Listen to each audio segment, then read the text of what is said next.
hapusnya bisa.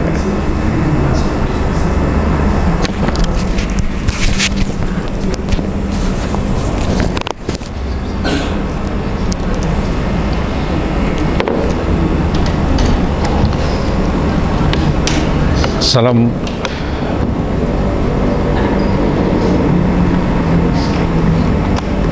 Tes. Assalamualaikum warahmatullahi wabarakatuh.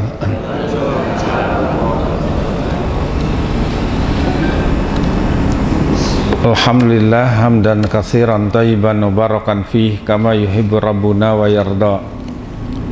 Asyhadu an la ilaha illallah wahdahu la syarikalah wa asyhadu anna Muhammadan abduhu wa rasuluh.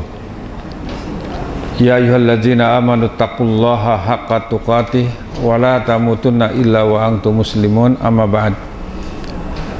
Para jemaah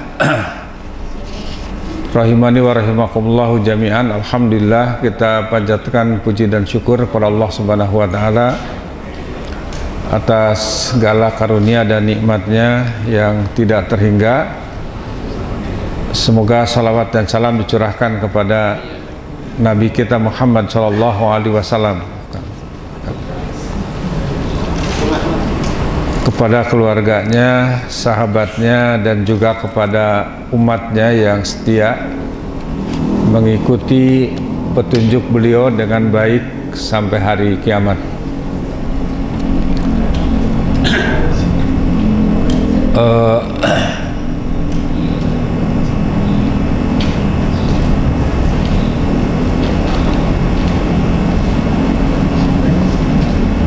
Insyaallah kita akan melanjutkan kajian kita dari kitab Riyadhus Shalihin ya.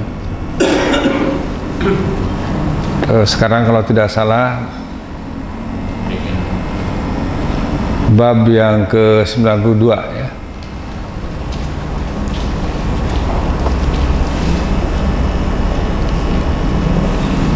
Yaitu babul waqar was sakinah. Al-waqar was sakinah itu diartikan sikap tenang gitu.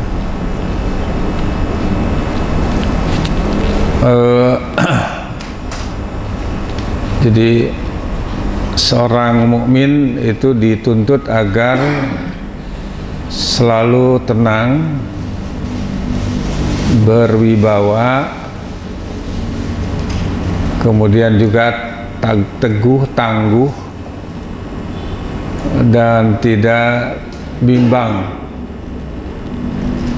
tidak cemas oleh berbagai macam subhat, termasuk ya isu-isu yang berkembang ya, seperti isu virus corona ya, sampai membuat stres gitu kan. Tidak demikian ya.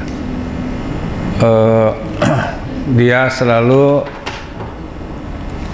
meyakini bahwa bagi seorang mukmin semua permasalahan itu ada solusinya ya, sesuai dengan fitrah Islam itu sendiri adalah agama yang mudah, agama yang disetting oleh Allah Subhanahu wa taala untuk kemaslahatan manusia dunia dan akhirat.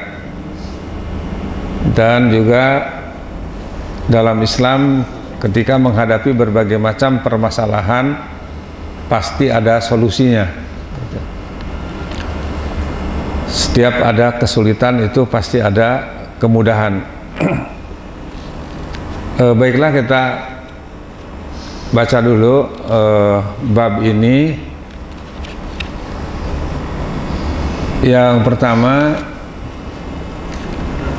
pengarang kitab ini membawakan firman Allah Azza wa Jalla di surat Al-Furqan ayat 63. Ayat ini menjelaskan tentang sikap orang-orang atau hamba-hamba Allah yang Maha Rahman.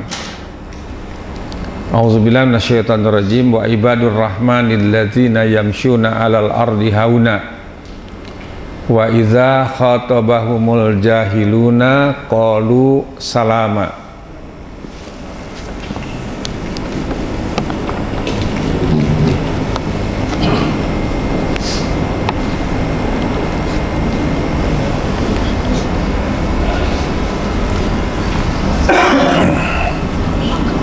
Yang artinya, dan hamba-hamba Allah Subhanahu wa Ta'ala yang Maha Penyayang itu adalah orang-orang yang yamshuna alal ardi hauna, yang berjalan di atas bumi dengan rendah hati. Wa idza khatabahumul jahiluna qalu salama. Dan apabila orang-orang jahil menyapa mereka, mereka mengucapkan kata-kata yang mengandung keselamatan. Jadi ini adalah ayat ini menjelaskan tentang sifat-sifat hamba Allah yang Maha Rahman. Mereka berjalan dengan tenang dan tidak tergesa-gesa, tanpa dibarengi dengan kesombongan dan keangkuhan. Ya, ayat lain menyebutkan di surat Al-Isra surat ke-17 ayat 37, Allah Subhanahu wa Ta'ala melarang di sini, wala tamshi fil ardi maroha. Ya, dan janganlah kamu berjalan di muka bumi ini dengan sombong, dengan angkuh. Jadi di sini dijelaskan bahwa hamba-hamba Allah Subhanahu wa Ta'ala tidak berjalan dengan sombong, tidak berjalan dengan angkuh, tidak berjalan dengan arogan. Ya, ini memang sifatnya seperti itulah gitu. Kemudian Allah Subhanahu wa Ta'ala juga menjelaskan sifat yang lain, yaitu berpaling dari orang-orang yang bodoh. Wa'arid anil jahilin. Jadi orang bodoh itu tidak usah diladenin gitu. Jadi kita ke bawah bodoh gitu. Maka berpalinglah kalian dari orang-orang yang bodoh. Sekarang ini banyak orang-orang bodoh yang sok tahu gitu ya, sehingga membuat orang-orang yang beriman menjadi ragu, bimbang ya. Ya, jika orang-orang bodoh itu mengatakan kata-kata yang kotor kepada mereka, maka mereka tidak membalasnya dengan ucapan yang semisal, tetapi mereka justru memaafkan dan memahami mereka, serta tidak melontarkan kata-kata yang jelek, yang katakanlah yang kotor, yang cabul. Bagi Rasulullah SAW ketika menghadapi orang bodoh itu justru kesempatan untuk menambah kesabaran gitu.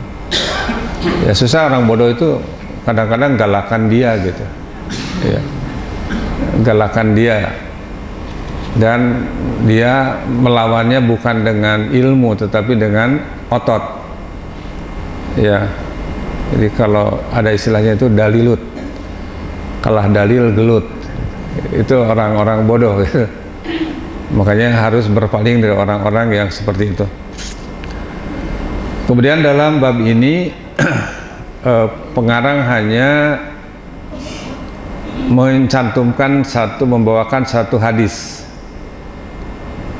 An Aisyah radhiyallahu anha qalat, ma ra'aitu Rasulullah sallallahu alaihi wasallam mustajmi'an qattu dohikan hatta tura minhu lahawatuhu innama kana yatabassamu. Dari Aisyah radhiyallahu anha, ia berkata, ya Aisyah tentu yang lebih tahu tingkah laku Rasulullah SAW karena istrinya. Kata beliau apa? Maro'aitu Rasulullah sallallahu alaihi wasallam, aku sama sekali tidak pernah melihat, tidak pernah menyaksikan Rasulullah sallallahu alaihi wasallam mustajmi'an qattu dahikan hatta tura minhu lahawatuhu, ya, tertawa secara berlebihan, ya. Mungkin kalau kita terbahak-bahak sampai terlihat langit-langit mulutnya. Innama kana yatabassamu, sesungguhnya beliau hanya biasa tersenyum. Muttafaqun alaih.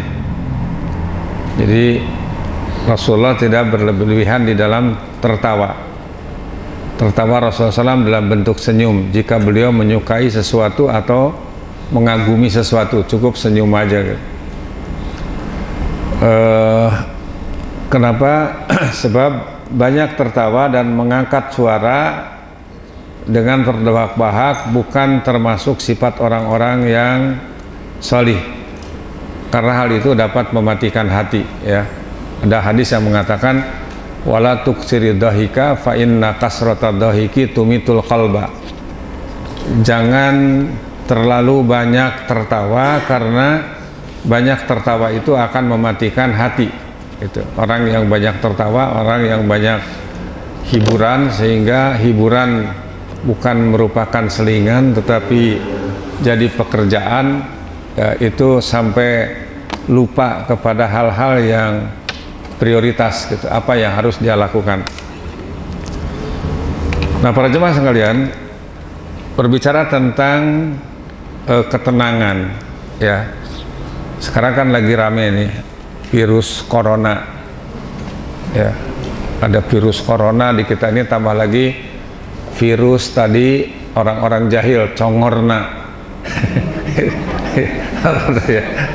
Ada lagi itu yang lebih membahayakan.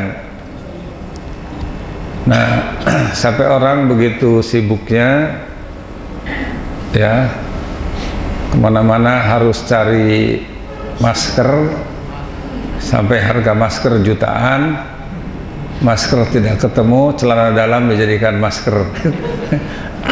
saking apa namanya,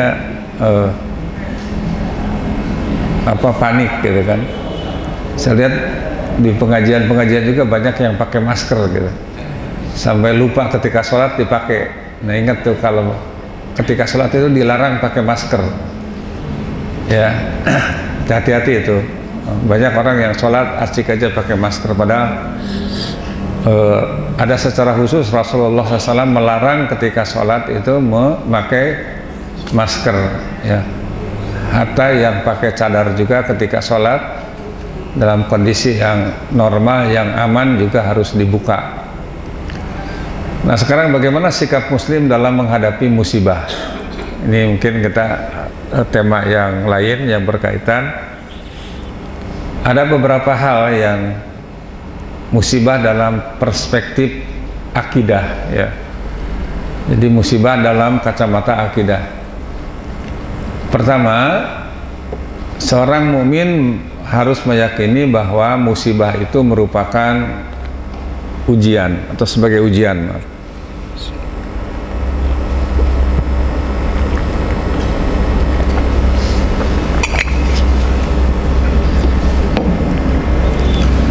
Allah Azza wa Jalla berfirman dalam Al-Quran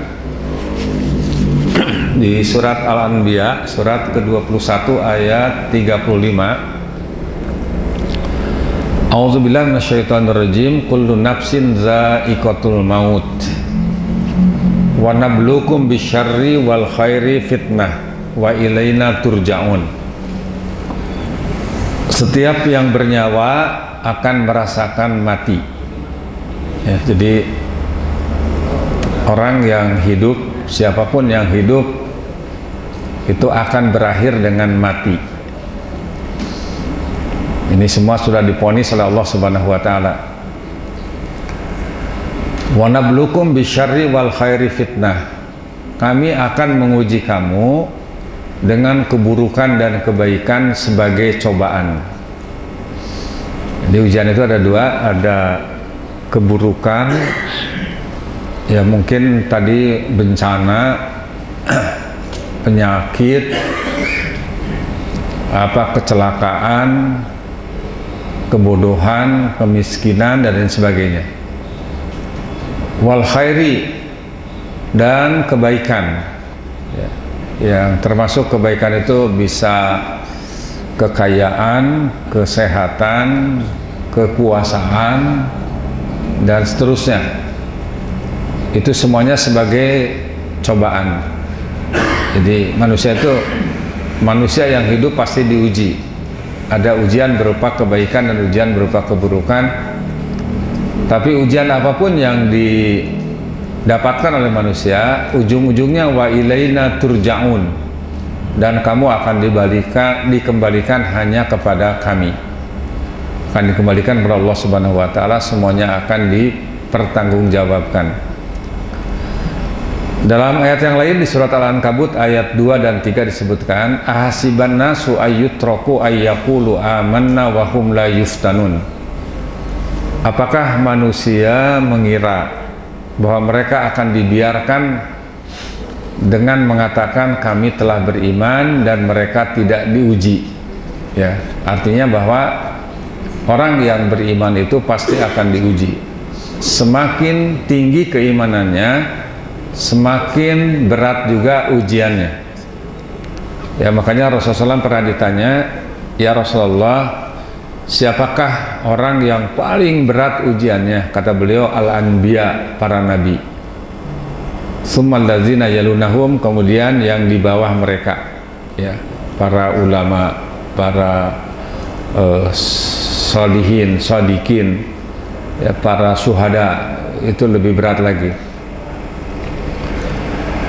Nah, dengan ujian tersebut nanti akan kelihatan siapa yang imannya benar atau yang tidak. Jadi ujian ini merupakan untuk menseleksi, akan terjadi kristalisasi, gitu kan, mana emas mana loyang, siapa yang imannya benar, siapa yang dusta. Pada ayat yang ketiga di surat Al-Ankabut, Allah Azza wa Jalla memberitahukan, walaqad fatannal ladzina min qablihim, dan sungguh kami telah menguji orang-orang sebelum mereka, falaya'lamanallahu alladzina shadaqu walaya'lamannal kadzibin, maka Allah pasti mengetahui orang-orang yang benar dan pasti mengetahui orang-orang yang dusta. Jadi dengan ujian itu akan kelihatan siapa yang imannya benar dan siapa yang dusta.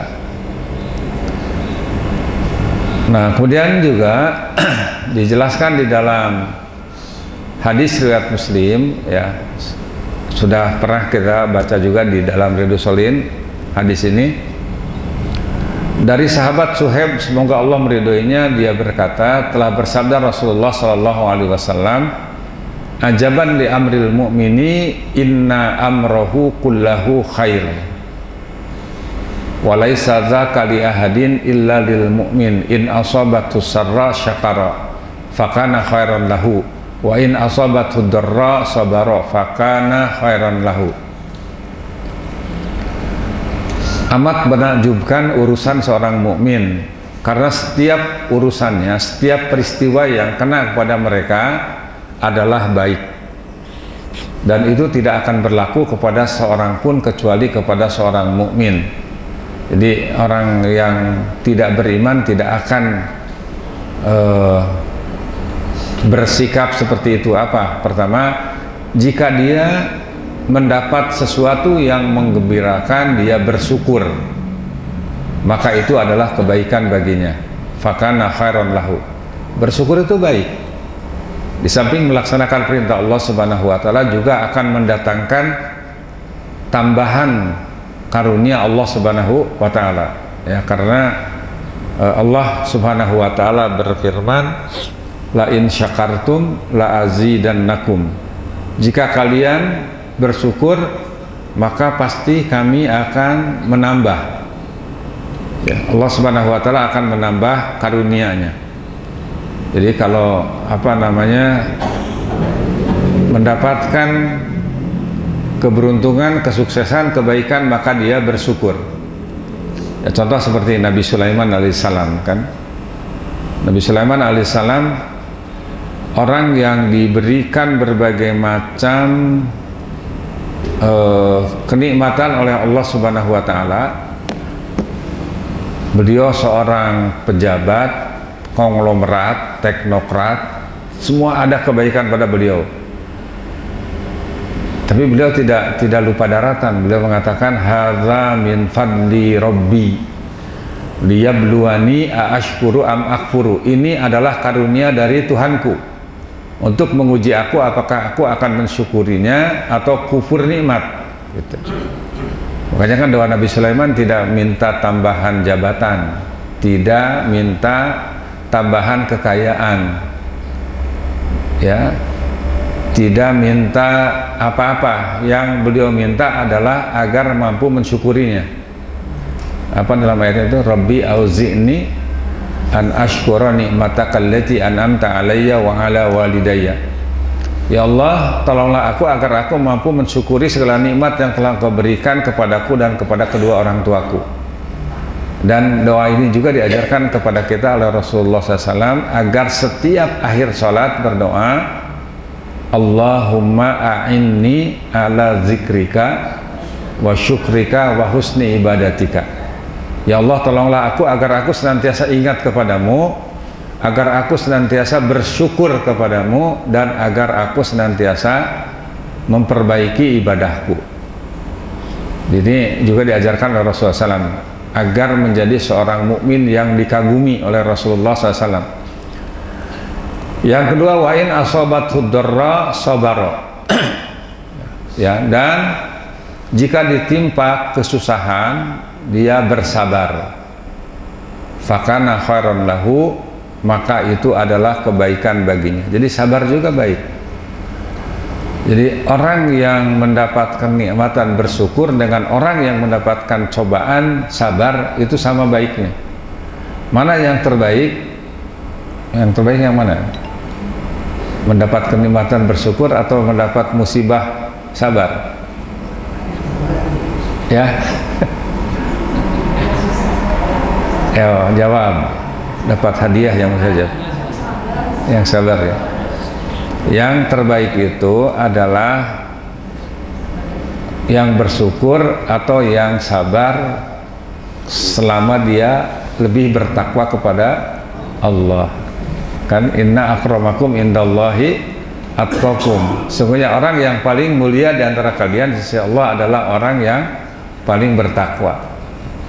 Jadi sabar itu baik juga, karena Allah menjanjikan di surat 39 ayat 10 ini untuk motivasi ini, untuk stimulasi kita agar senantiasa bersabar. Innama yuwaffas sabiruna ajrahum bighairi hisab. Ya. Hanya orang-orang yang bersabarlah yang disempurnakan pahalanya tanpa batas. Ini pahala orang sabar itu tanpa batas. Makanya sabda Rasulullah, orang yang beriman itu meyakini bahwa khairal lahu, ya, apa namanya, maka itu adalah kebaikan baginya. Kemudian yang ketiga, meyakini bahwa musibah itu takdir Allah. Musibah itu adalah takdir Allah Subhanahu wa ta'ala. Ya, dalam Al-Quran di surat At-Taghabun ayat 11 disebutkan, ya, ma asaba min musibatin illa biiznillah wa may yu'min billah yahdi qalbah wallahu bikulli syai'in alim. Tidak ada suatu musibah yang menimpa seseorang kecuali dengan izin Allah, dan barang siapa beriman kepada Allah, niscaya Allah akan memberi petunjuk kepada hatinya, dan Allah Maha mengetahui segala sesuatu. Itu yang pertama. Tidak ada musibah yang terjadi melainkan kesemuanya itu adalah karena izin Allah Subhanahu wa ta'ala. Ya. Kemudian yang kedua di surat Al-Hadid surat 57 ayat 22. Ma asaba min musibatin fil ardi wala fi anfusikum illa fi kitabim min qabli an tabra'aha inna zalika 'ala Allahi yasir. Tiada suatu musibah pun yang menimpa di bumi dan tidak pula pada dirimu sendiri melainkan telah tertulis dalam kitab di Lauhul Mahfuz sebelum kami menciptakannya. Di dalam hadis riwayat Muslim disebutkan Allah Subhanahu wa taala sudah mentakdirkan segala sesuatu itu 50.000 tahun sebelum langit dan bumi diciptakan. Jadi kita duduk di sini ini tidak sesuatu yang kebetulan, takdir Allah.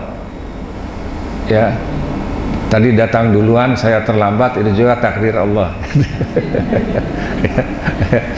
Awalnya itu sudah ditentukan 50.000 tahun sebelum langit dan bumi diciptakan.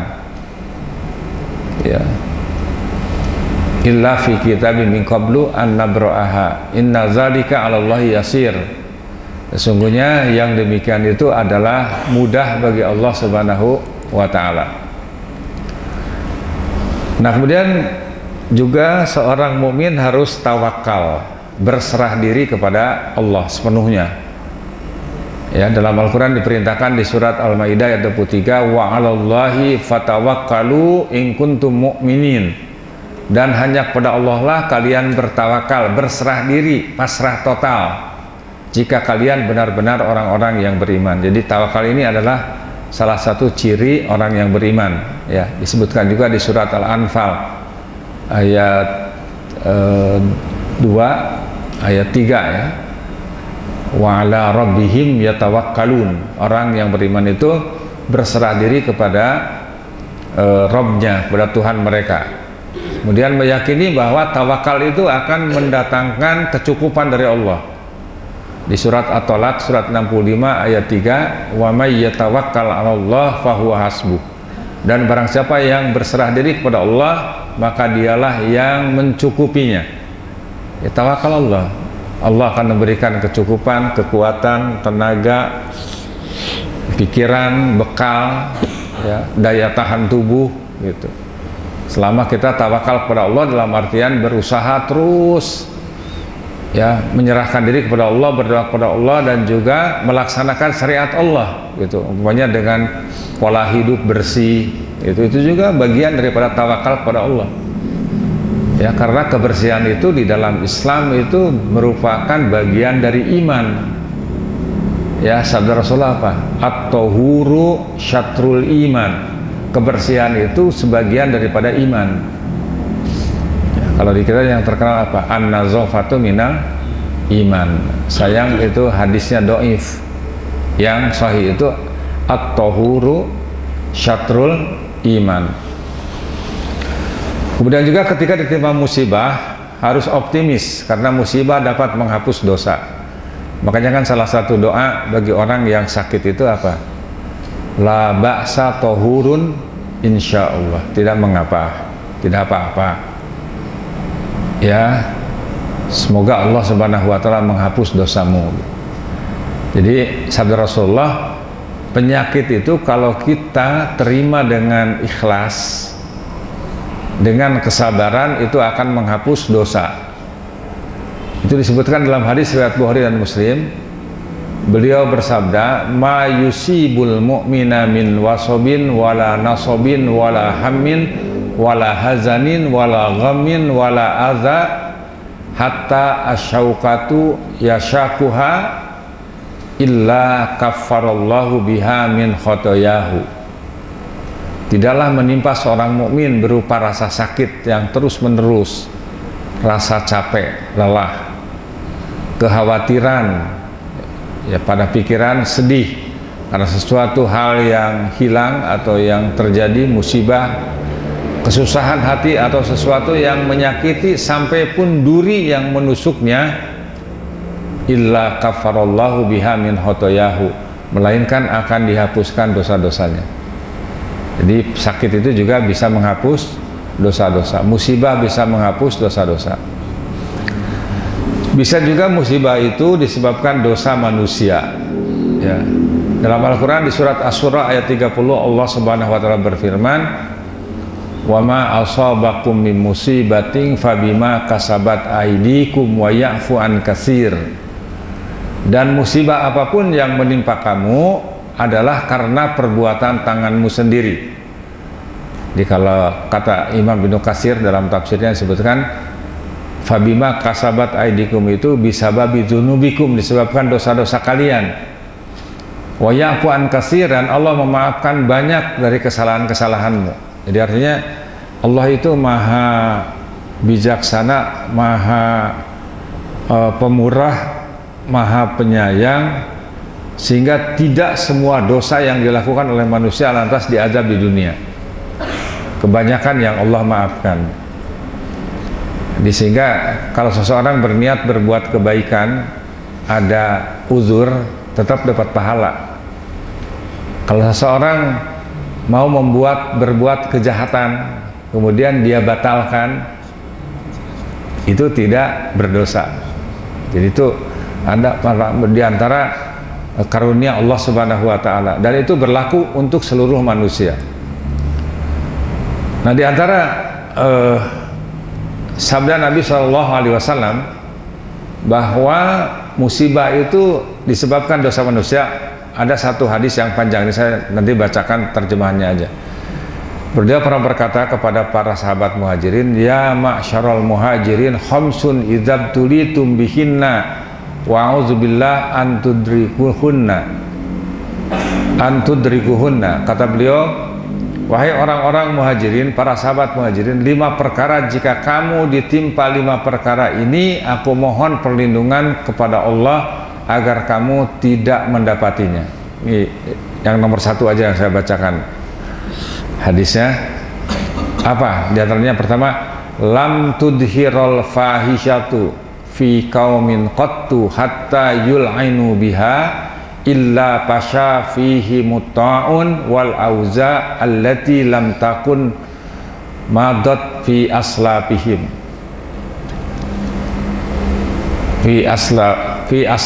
alladzina madau. Perbuatan keji, fahisah, apa itu? Seperti bahil, zina, minum khamr, minum minuman keras, judi, merampok, ya. Bahasa sekarang merampok apa itu? Korupsi, ya. Kolusi, ya. Dan lainnya tidak ada dilakukan pada suatu masyarakat, satu bangsa, satu negara dengan terang-terangan, ya. Ya, sekarang kan kalau yang maling sendal babak belur, yang maling pabrik sendal, ya. Kecuali akan tersebar wabah virus kalau sekarang, penyakit taun, penyakit yang menular, dan penyakit-penyakit lainnya yang tidak ada pada orang-orang dahulu yang telah lewat. Dulu corona nggak ada, ya. HIV tidak ada, ya. Sekarang ada. Itu adalah karena dosa-dosa manusia. Yang kedua, orang-orang tidak mengurangi takaran dan timbangan kecuali mereka akan disiksa dengan paceklik, ya, kehidupan yang susah dan kezoliman penguasa.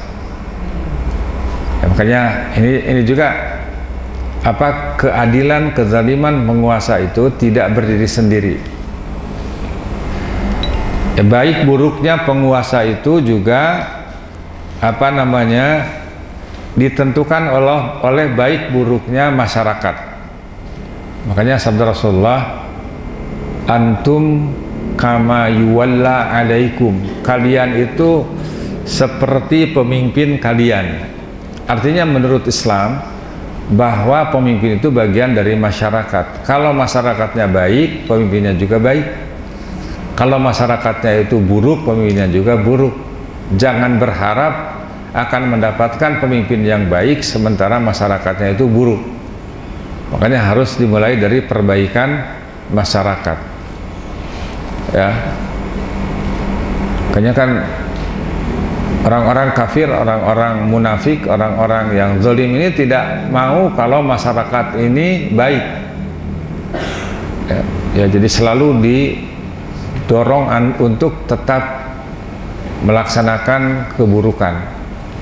Yang ketiga, saudara Rasulullah, orang-orang tidak menahan zakat hartanya, ya. Zakat tidak dikeluarkan, malah jadi jaket. Padahal zakat itu kan kecil, ya. Hanya 2,5% setahun Itu pun kalau sudah memenuhi syarat. Syarat yang pertama itu 1 tahun al-haul, 1 tahun hijriah. Yang kedua nisab. Nisab itu sudah ada batas minimal. Berapa nominalnya? Pendapat yang paling kuat adalah seharga 85 gram emas. Kalau kita punya simpanan, punya tabungan, punya deposito, di atas itu harus dikeluarkan zakatnya 2,5% setiap tahun. Tapi kalau kurang, tidak usah. Ya, jadi kecil gitu. Zakat mal itu kecil, hanya 2,5% dibandingkan dengan zakat mal.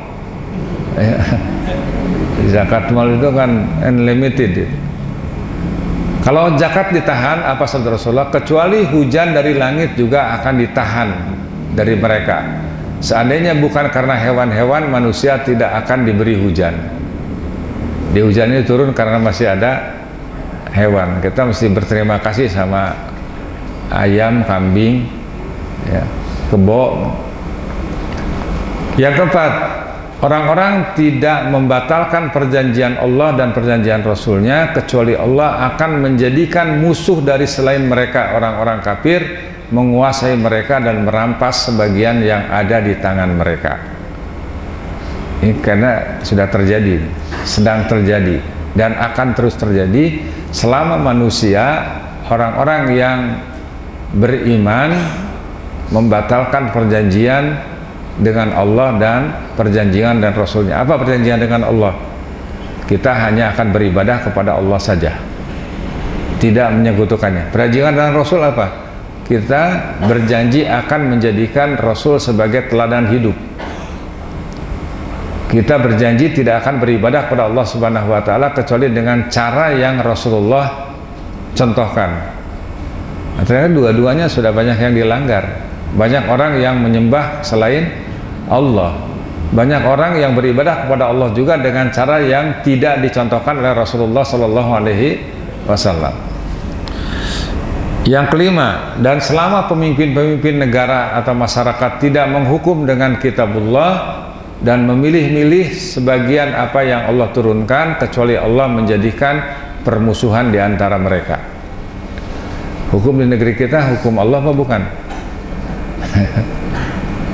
Ya, jangankan hukum, salam aja mau diganti, ya, dengan salam Pancasila, gitu. Padahal salam yang diajarkan oleh Rasulullah itu salam yang universal, dimanapun, kapanpun, siapapun, ya, itu bisa connect, bisa ada komunikasi. Coba kalau Bapak Ibu ke Singapura aja, sampai di sana ketemu dengan orang sana, salam Pancasila. Ya. Atau ke kuburan, assalamualaikum, salam Pancasila ya ahlal kubur, gitu. Ya. Ya. Nah, ini adalah musibah disebabkan dosa manusia. Dalam hadis riwayat Imam Abu Daud yang sering saya sampaikan, juga Rasulullah bersabda, idza tabayya'tum bil 'ainah wa akhadtum azabal baqar wa raditum bizar'i wa taraktumul jihad sallallahu alaikum dzullan la yanzi'uhu hatta tarji'u ila dinikum. Jika kamu berjual beli dengan inah, ini salah satu jenis riba. Riba itu ketika pinjam meminjam, di awal transaksi ditentukan ketika mengembalikan ada lebih, itu riba. Ya, pinjam-pinjam dalam Islam tidak mengapa. Atau ketika jual beli kredit, ya, umpamanya kredit mobil 1 M, per bulan dia harus nyicil 10 juta, jatuh temponya tanggal 5, baru dia bisa bayar tanggal 6, kemudian kena penalti, itu riba, ya. Termasuk kredit rumah juga sama, kredit apapun sama. Kamu memegangi ekor-ekor sapi, kamu puas dengan pertanian, ini hubud dunia, cinta dunia. Dunia itu dalam pandangan Islam sebagai sarana bekal hidup, bukan tujuan hidup. Dan kamu meninggalkan jihad. Jihad itu, kalau dengar jihad jangan orientasi berpikir itu perang saja, bukan. Banyak jihad itu. Menuntut ilmu juga jihad. Apalagi kita tinggal di satu negara yang liberal, segala paham masuk. Bahkan kan di Surabaya kemarin sudah digerebek polisi, ada sholawat Pancasila, ya, apa namanya, sallallahu ala Pancasila, sallallahu ala Jokowi. Ya, orang-orang bodoh ikut aja gitu kan, ya. Nah tentu, dan itu bid'ah kan, kullu bid'atin dolalah, setiap bid'ah itu sesat. Wa kullu dolalatin finnar, dan setiap setan akan masuk ke dalam neraka. Jihadnya itu apa? Dengan menuntut ilmu. Jadi itu kan namanya syubhat, ya. Jadi manusia ini, umat Islam ini tidak akan lepas dari dua fitnah. Pertama fitnah syubhat, yang kedua fitnah syahwat. Syubhat itu kerancuan. Jadi Islam yang benar itu, yang terang benderang menjadi abu-abu. Ya, dan itu hanya akan bisa diselamatkan dengan ilmu. Makanya menuntut ilmu itu kata para ulama jihad. Sehingga dengan ilmu itu bisa membedakan mana hak, mana batil, mana benar, mana salah. Orang bodoh itu tidak bisa membedakan. Kadang-kadang yang hak dikatakan batil, yang batil dikatakan hak.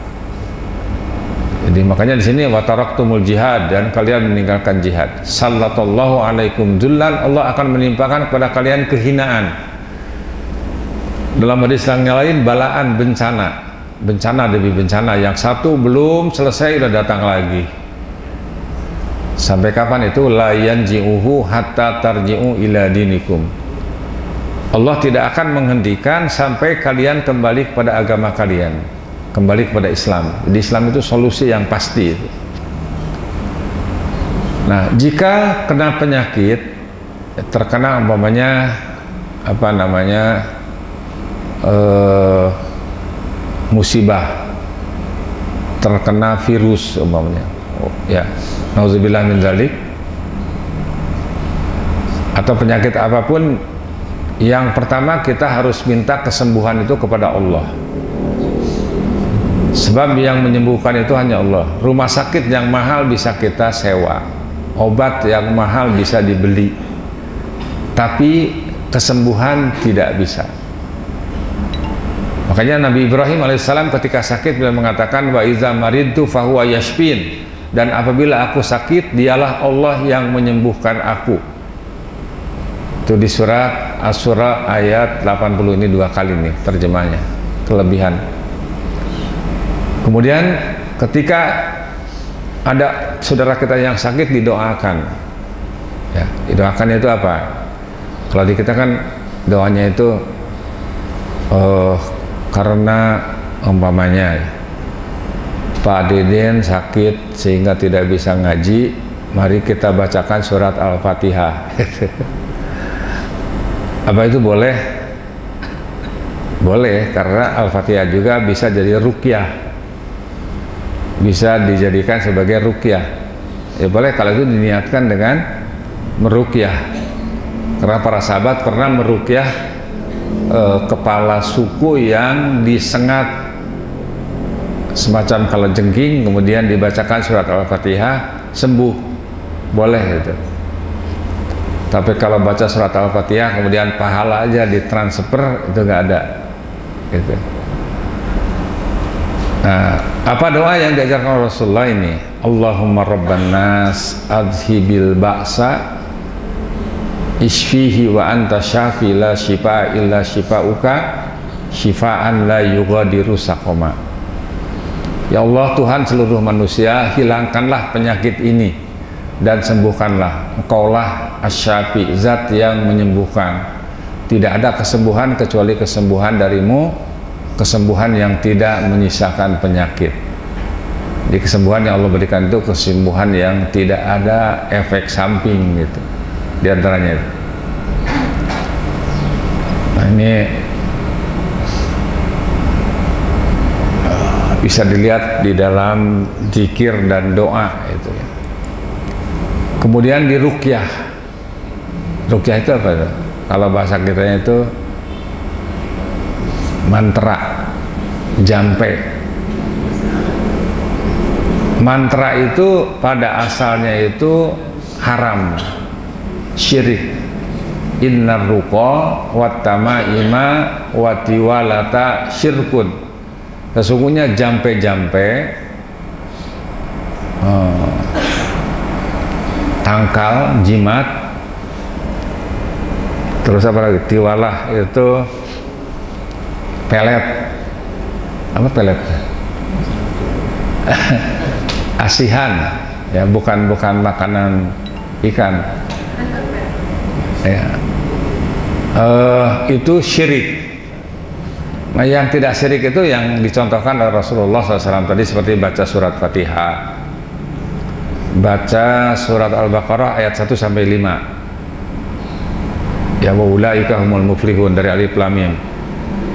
Surat Al-Baqarah ayat 255, ayat kursi 256, 257. Kemudian dua ayat terakhir, amanar rasul dan la yukallifullahu nafsan illa usaha. Itu adalah ruqyah yang syar'iyah. Jadi mantra itu begini, susunan kata-kata yang difahami atau tidak diyakini itu mempunyai khasiat, itu jampe gitu. Ya, ada kan dulu orang tua bilang jampe-jampe harupat, gera gede gela lumpat, atau apa gitu. Ya, macam-macam lah. Difahami atau tidak dianggap itu punya khasiat. Nah, itu tidak boleh, itu syirik gitu. Nah, yang dibolehkan itu yang contohkan Rasulullah diantaranya. Dan ruqyah yang paling afdol, yang paling utama itu, kita tidak usah cari tukang ruqyah. Ya kan, dibaca di sekarang di internet ada apa namanya, banyak ya, ruqyah syar'iyah atau apa gitu, rumah ruqyah. Ada juga di situ ruqyah dan bekam. Yang ruqyah yang paling bagus itu meruqyah diri sendiri. Umpamanya kalau sakit, apa sabda Rasulullah? Letakkan tangan di tempat yang sakit, rumah sakit gigi, pegang. Kemudian baca bismillah 3 kali, bismillah, bismillah, bismillah, a'udzubillah wa qudratihi min syarri ma ajidu wa uhadiru. Aku berlindung kepada Allah dan kekuasaannya dari setiap kejelekan yang aku jumpai dan aku takuti.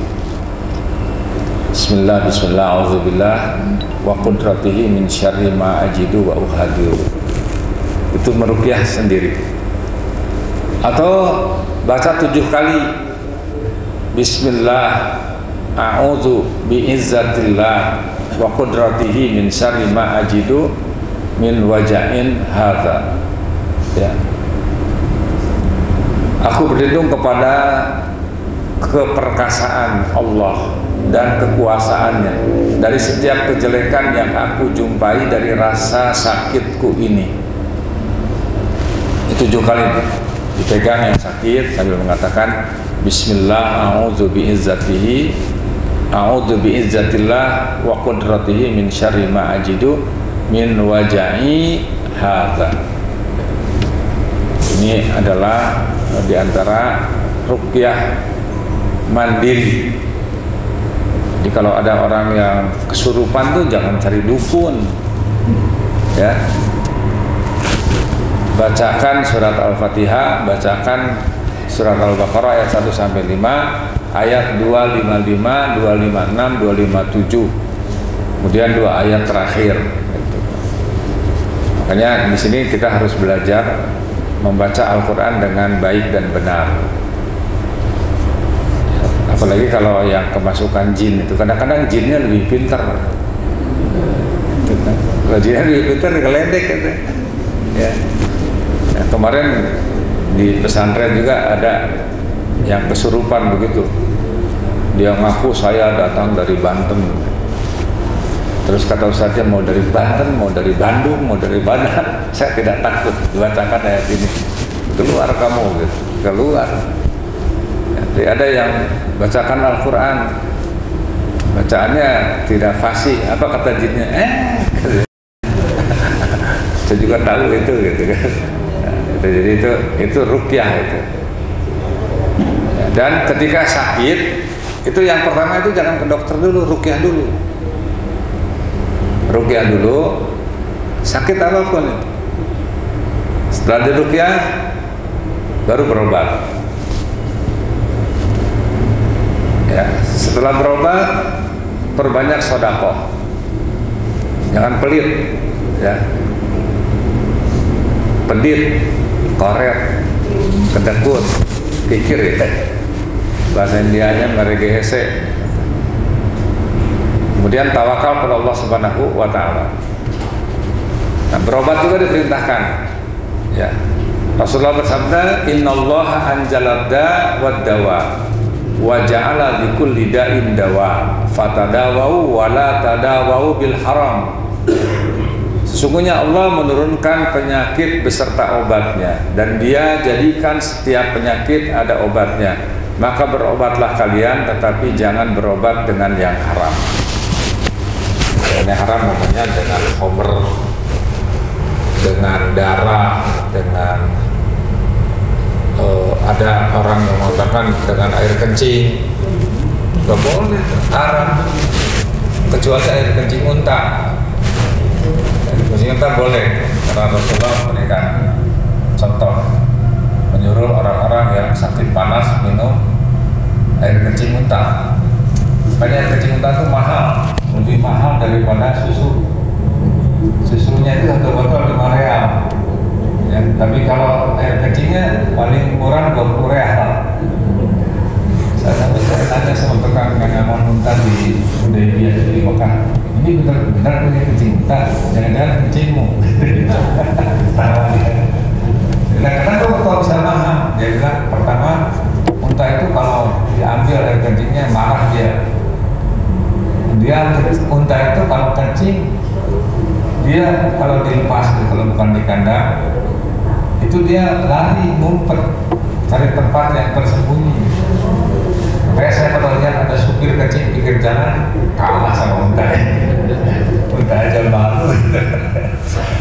Ini saya nagih aja gitu kan. Kemudian juga di sini Rasulullah pernah menjenguk seorang sahabiah yang sakit, Ummul Ala. An Ummul Ala radhiyallahu anha qala, ada Rasulullah sallallahu alaihi wasallam wa ana maridatan faqala abshiri ya Ummul Ala fa inna maradal muslim yudhibullah bihi khotoyahu kama tudhibun nar khabasad dahabi wal fiddah. Ini kelebihan ini hadis 2 kali dari Ummul Ala, semoga Allah meridainya. Dia bercerita Rasulullah SAW menjengukku kala aku sedang sakit. Lalu beliau berkata, bergembiralah wahai Ummul Ala, sesungguhnya sakitnya orang muslim itu membuat Allah menghilangkan kesalahan-kesalahan sebagaimana api yang menghilangkan kotoran atau karat dari emas dan perak. Jadi penyakit sakit itu juga karunia Allah. Kemudian juga tetap harus ikhtiar untuk berobat. Dengan apa? Ada berobat dengan kurma ajwa, kurma Nabi gitu ya.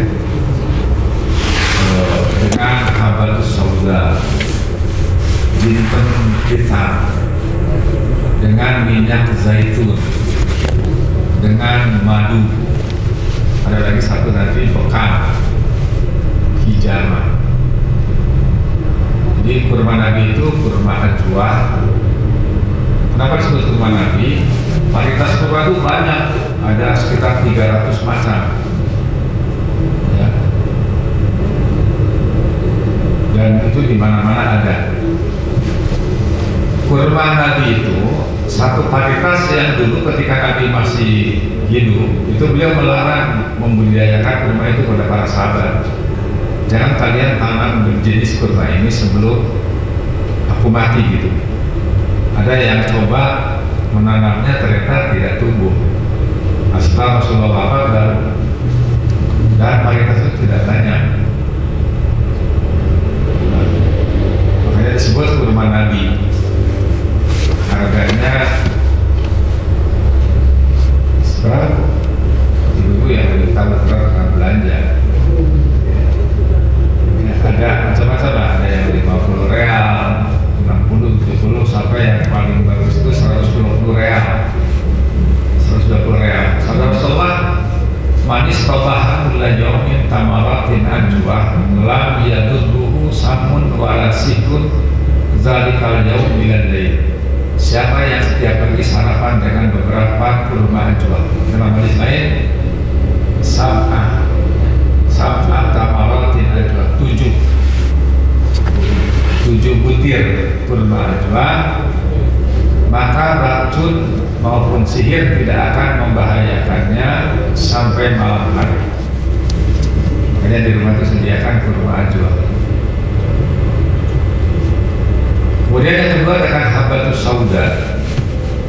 Sabda Rasulullah, inna hadhil habatus sauda shifa'un fi kulli da'in illa minas-sam. Sesungguhnya pada habatus sauda terdapat obat untuk segala macam penyakit kecuali kematian. Di semua penyakit ada obatnya. Bisa diobati dengan habatus sauda kecuali mati. Obatnya mati juga obat. Karena kalau sudah mati kan sembuh juga. Tapi tidak kalah.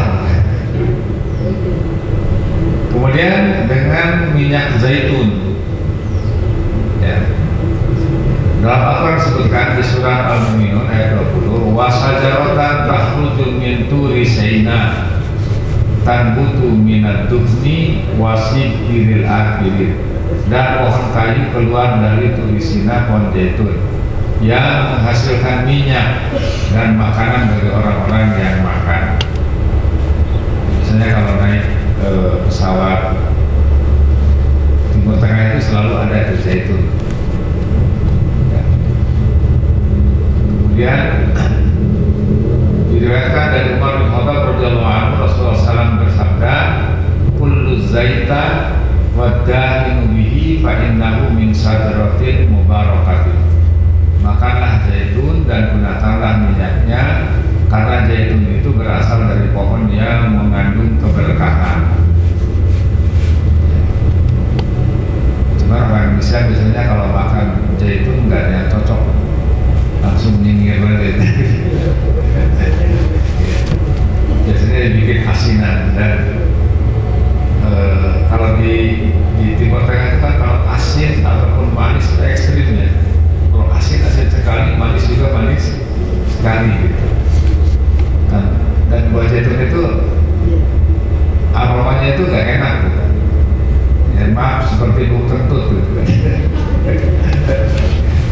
Tapi justru itu kebaikan. Kemudian yang berikutnya, jadi berobat dengan apa tadi, kurma ajwa, habatus sauda, zaitun. Dan beli habatus sauda juga harus hati-hati. Banyak yang dicampur dengan minyak zaitun. Minyak zaitun di Indonesia banyak dicampur dengan minyak goreng. Makanya harus cari yang asli gitu. Kalau di Saudi itu, kalau ke sana umroh atau itu ada minyak zaitun itu produknya itu hamilul miski gitu kan. Hamilul miski itu biasanya asli itu. Bahkan di botolnya itu tertulis dengan bahasa Arab barang siapa yang bisa membuktikan bahwa minyak zaitun palsu, kami akan beri hadiah 1.000 real. Itu di Hamilul Mis. Jadi kalau di sana bapak ibu mau beli oleh-oleh itu ya, yang terjangkau oleh orang Indonesia itu di Hamilul Mis, termasuk juga parfum. Karena parfum itu banyak, judulnya sama, wanginya sama, harganya beda. Ya, orang Indonesia itu lebih suka dengan minyak parfum 1.000 bunga. Kalau saya nggak suka, 1.000 bunga disatukan itu jadi kacau. Nah, itu ada kan yang ditawarkan di bis di jalan-jalan 10 real, 10 botol. Insya Allah itu satu rakaat udah habis itu bau. Itu harus hati-hati juga. Kemudian berobat dengan madu. Itu dalam Al-Quran juga disebutkan madu itu sebagai obat. Dalam sebuah hadis di satu riwayat, anna rajulan ata Nabi sallallahu alaihi wasallam faqala ahi yastaqi batna. Ada seorang sahabat menghadap Nabi sallallahu alaihi wasallam, ia berkata, ya Rasulullah, saudaraku mengeluhkan sakit ya di perutnya. Dalam riwayat disebutkan sakit diare. Faqala Rasulullah bersabda, isqihi asalan, kasih minum madu. Summa atahu saniyata faqala isqi asalan. Summa atahu salisata faqala isqi asalan.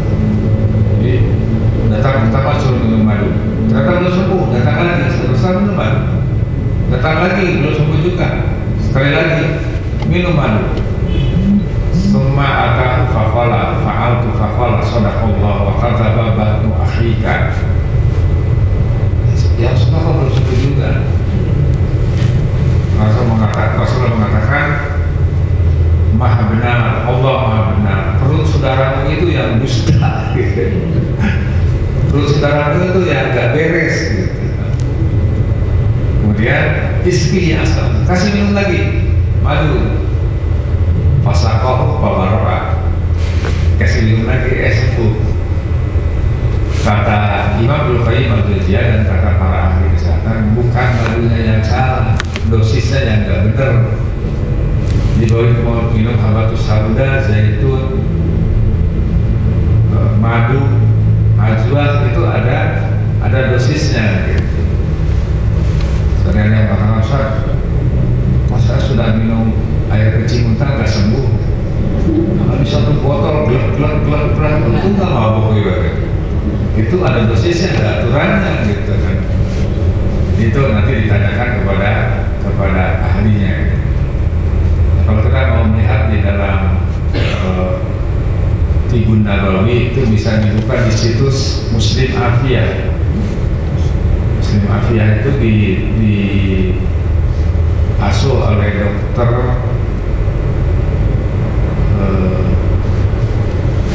saya lupa namanya, padahal itu dulu sama-sama saya,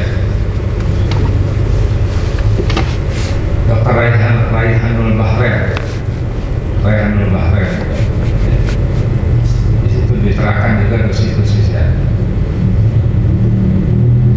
Atau Dr. Jaidul Akbar, itu yang lagi viral. Kemudian yang terakhir juga berobat dengan hijamah, berbekam, jadi dikeluarkan darah kotor. Ini juga pengobatan yang pengobatan yang paling baik. Su'ila anna Subnu Malik an kasbil hijab faqala ihtajama Rasulullah sallallahu alaihi wasallam hajamahu Abu Taibata fa'amara lahu bisa'aini min ta'amin wa kallama ahlahu fawada'u anhu min kharajihi faqala inna abdala ma tadawaitu bihi al-hijama Aku min amsali dawahikum. Dari Anas bin Malik radhiyallahu anhu ditanya mengenai hijamah bekam. Beliau berkata, sesungguhnya Rasulullah SAW berbekam berhijamah dan memerintahkan keluarga beliau, dan Rasulullah bersabda, sebaik-baik pengobatan yang kalian lakukan adalah dengan hijamah. Hadis dari Abi Umar juga menyebutkan demikian. Dikeluarkan darah kotor itu biasanya ada dengan dua cara, bisa dengan pisau,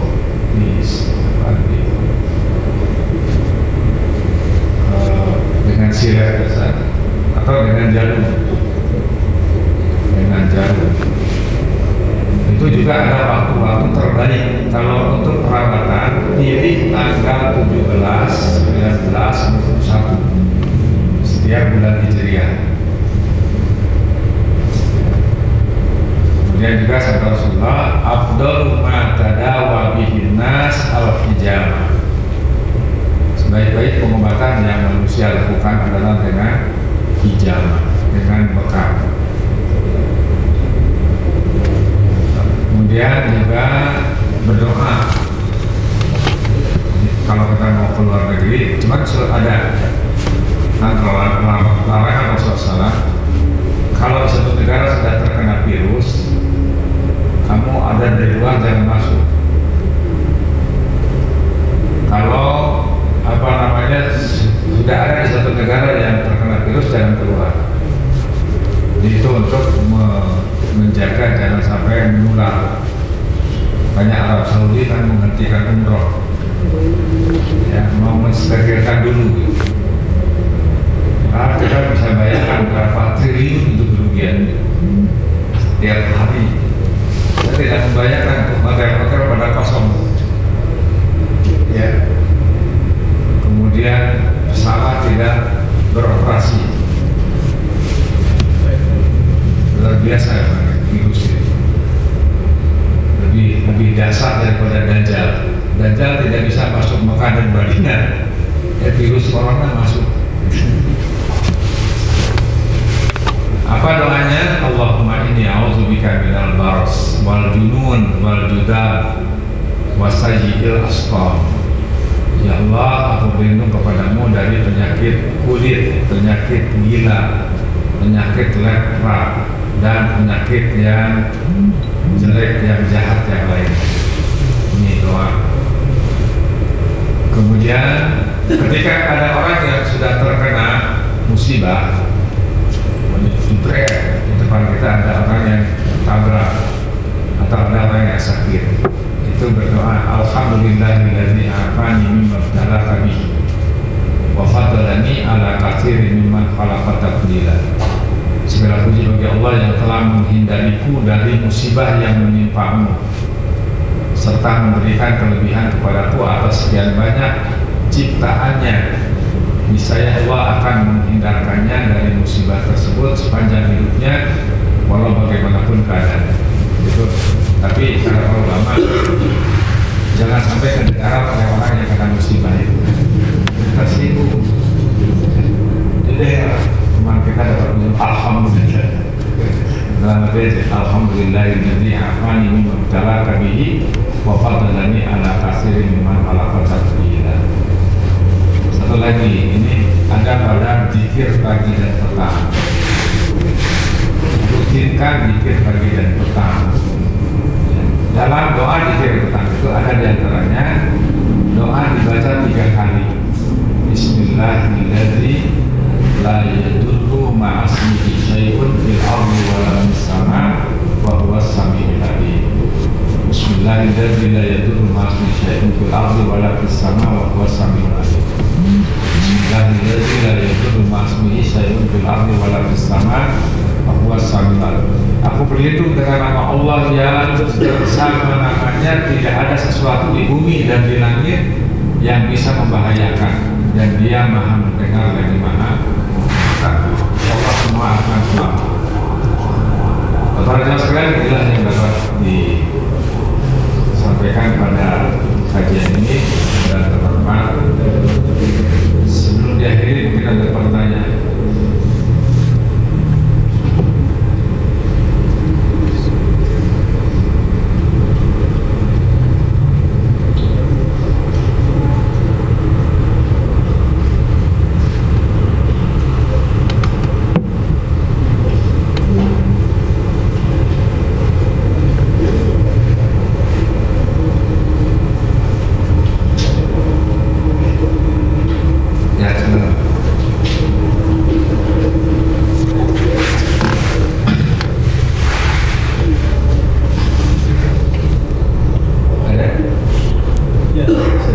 Assalamualaikum warahmatullahi wabarakatuh. Ustaz, tadi di sana ada yang bunyinya tidak ada Indonesia, tidak ada Indonesia, bagian dari gitu ya. Tidak diturunkan hujan. Iya. Ya, terus Ini gimana? Penjelasannya gimana? kalau tadi kan ini judulnya itu di antara penyebab musibah itu karena dosa manusia, dan tidak membayar zakat itu dosa, karena zakat itu kan rukun Islam. Salah satu rukun Islam itu adalah membayar zakat. Nah, ketika tidak bayar zakat, tidak mengeluarkan zakat, dia berdosa. Dan juga di samping berdosa itu ada dampak ya, terhadap kehidupan manusia. Apa sama Rasulullah? Yang kedua tadi ini juga maaf, kebanyakan ternyata double.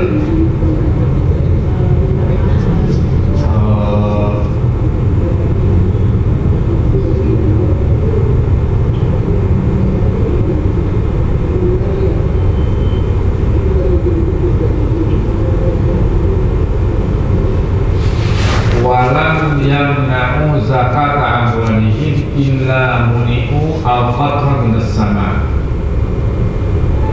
Dan kalian tidak menahan zakat, tidak membayar zakat, kecuali Allah Subhanahu wa Ta'ala akan menahan hujan dari langit, akan terjadi kemarau panjang. Karena kan yang menurunkan hujan siapa? Allah. Orang kafir saja, orang musyrikin Quraisy tahu bahwa yang menurunkan hujan itu Allah. Coba lihat dalam Al-Quran di surat Al-Ankabut ayat 63. Siapakah yang menurunkan hujan dari langit? Mereka mengatakan Allah. Allah mengancam di sini kalau para muzaki yang punya kewajiban zakat itu dan menurunkan zakatnya, Allah akan menahan hujan. Walaulal bahaimu lam yumtiru. Seandainya tidak ada binatang, tidak ada hewan, hujan tidak akan turun lagi. Artinya kita mengambil manfaat daripada hewan yang masih Allah berikan hujan. Itu artinya menunjukkan bahwa betapa besarnya dosa orang-orang yang tidak mengeluarkan zakat itu maksudnya. Allah besar. Masih ada? Itu yang dimaksud seandainya bukan karena hewan-hewan, manusia tidak diberi hujan. Itu deh. Ya, karena dosa tadi. Ini kan judulnya azab itu diantaranya karena dosa manusia. Di antaranya dosa orang yang tidak membayar zakat. Ya, paham kan? Padahal ada hujan yang setiap hari, ada setiap bulan, setiap 3 bulan, setiap setengah tahun, setiap tahun. Gimana itu? Ya, siapa yang menurunkan? Ada hujan tahunan. Ya, siapa yang menurunkan hujan? Yang menurunkan hujan itu siapa? Ya, bikinan manusia. Ya kan yang menurunkan itu Allah mengatakan kalau tidak membayar zakat, di antara azab itu Allah tidak akan menurunkan hujan. Ya itu kan, itu apa yang dikatakan tadi itu perakiraan, tidak selalu tepat kan?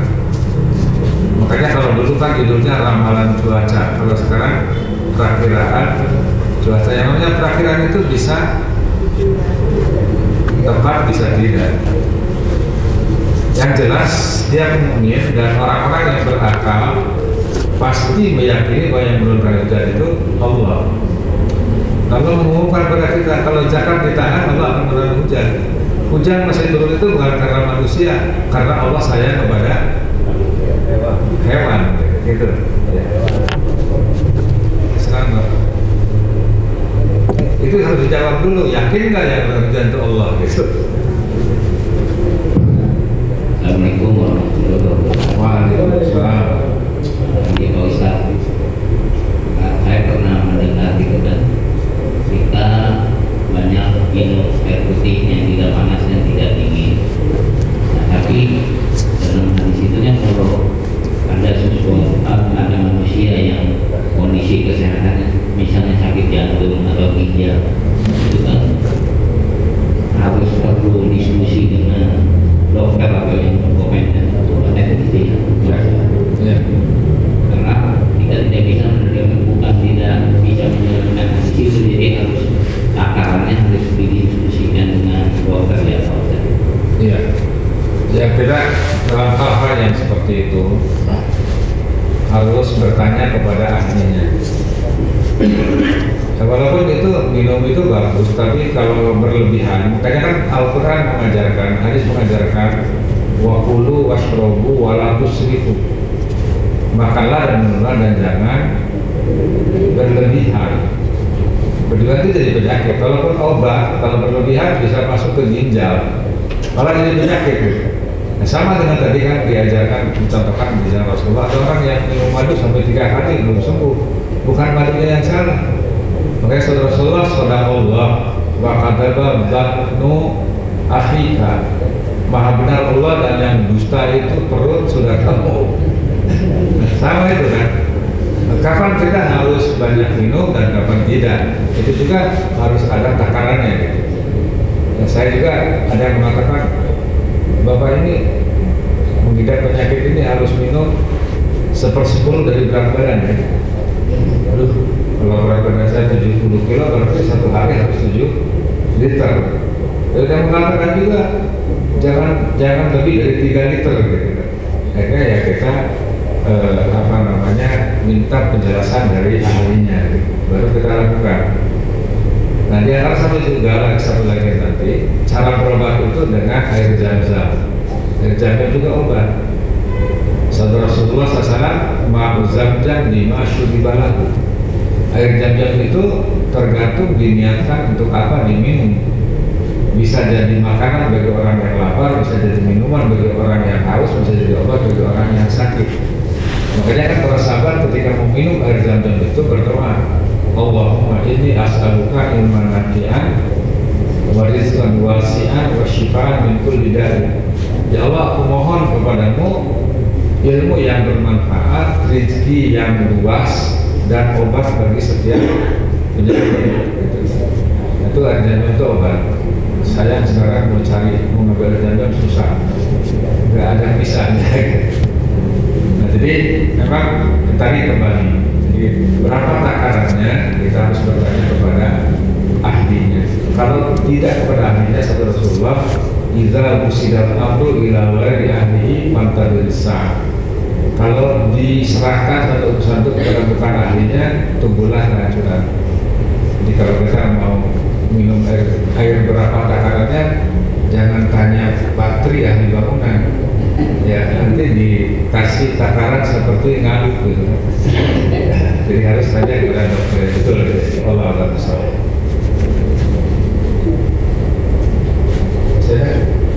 Silakan Bu.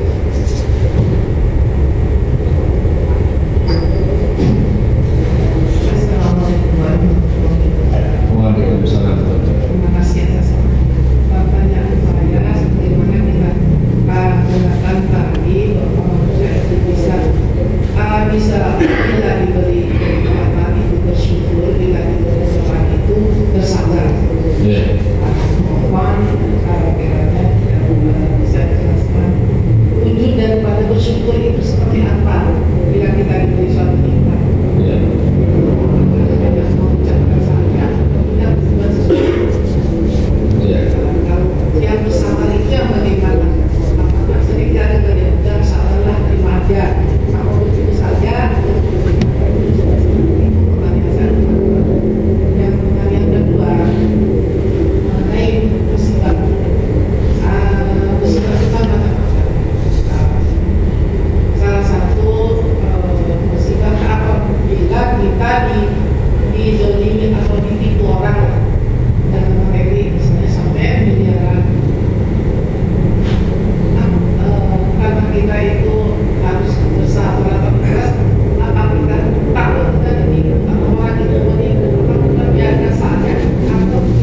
terima kasih.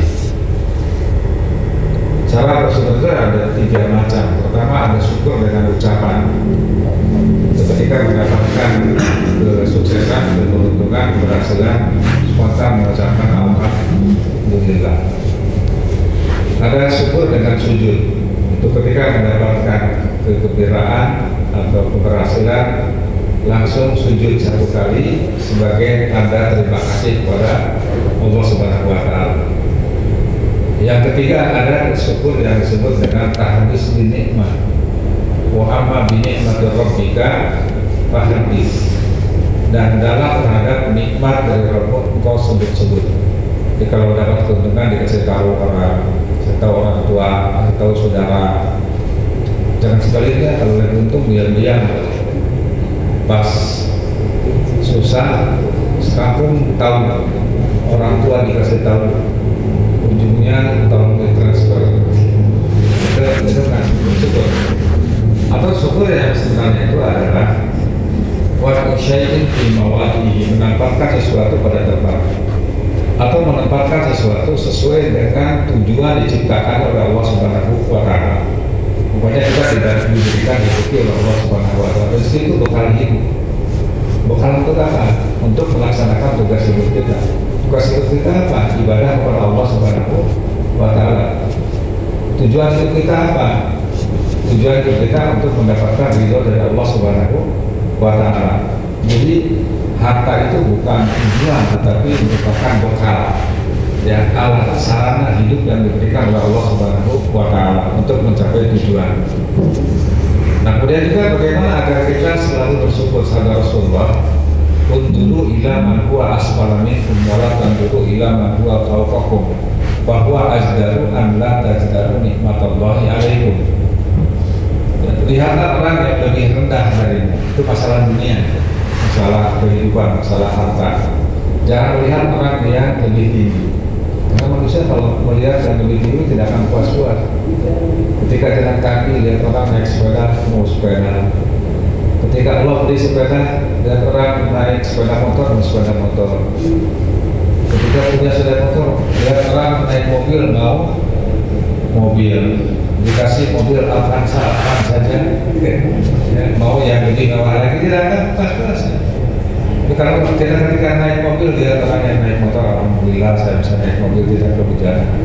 Lagi naik motor, lihat orang yang naik sepeda, alhamdulillah saya tidak harus goes gitu. Ya, ketika naik sepeda, lihat orang jalan kaki. Ketika jalan kaki, kita lihat orang yang pakai kursi roda dan seterusnya. Insya Allah itu akan selalu bersyukur. Jadi bersyukur itu tadi menempatkan sesuatu sesuai dengan tujuan diciptakan oleh Allah Subhanahu wa Ta'ala. Tujuannya itu adalah untuk bekal hidup kita, untuk sarana hidup kita. Makanya kalau kita punya harta punya ini, gunakan semuanya untuk mencapai tujuan kita. Ya. Jangan hanya sekedar untuk ditimbun. Ditimbun itu akan ditinggal. Kalau ditinggal nanti akan jadi rebutan ahli waris itu. Nah, kemudian yang kedua, sabar di dalam Islam itu bukan seperti sabarnya dalam doktrin Katolik. Kalau ditempelin di pipi kiri berikan pilihan, bukan. Sabar itu merupakan akhir ujung daripada ikhtiar yang maksimal. Setelah optimal kita ikhtiar, ya tadi maunya mengadukan kepada jalur apa sesuai dengan jalur hukum, nggak apa-apa, tempuh saja.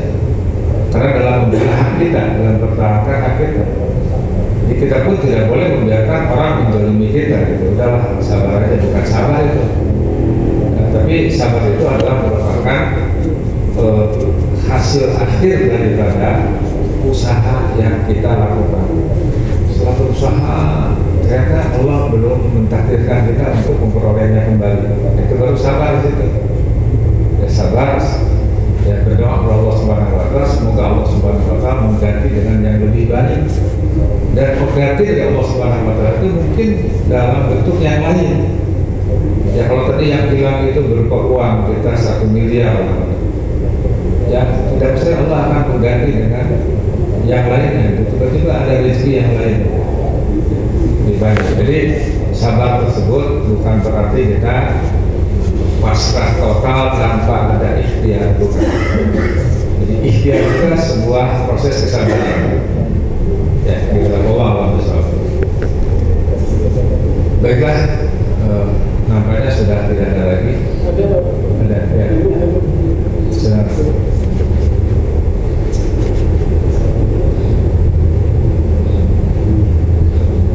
Yang tadi disampaikan ada beberapa obat di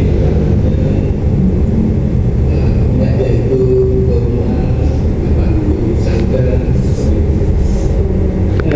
Minyak yaitu yang beredar di Jakarta dengan yang beredar di Bali, jadi rasanya beda, aromanya beda. Terus juga kurma itu juga banyak varian kurma jenis dan rasa.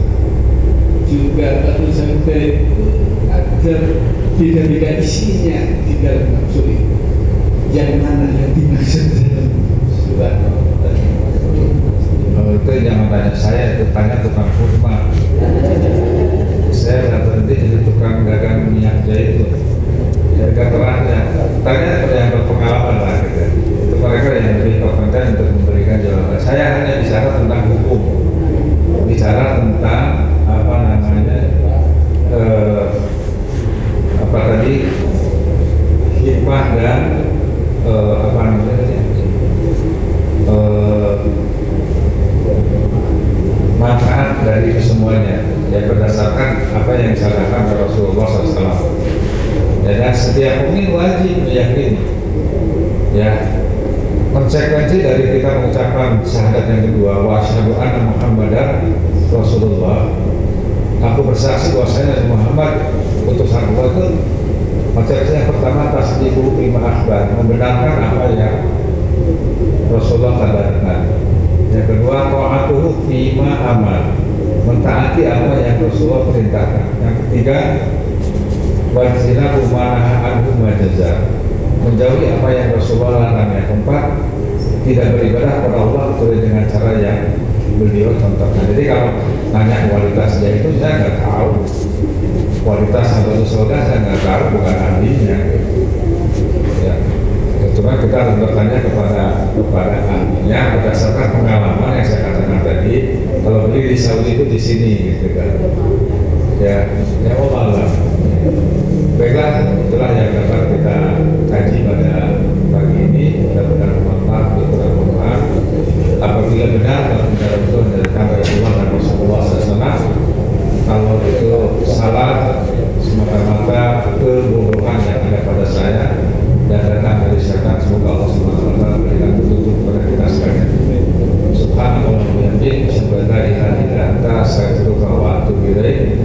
Wassallallahu ala Muhammadin wa ala alihi wasallam wa akhiru da'wana walhamdulillahi rabbil alamin. Assalamualaikum warahmatullahi wabarakatuh.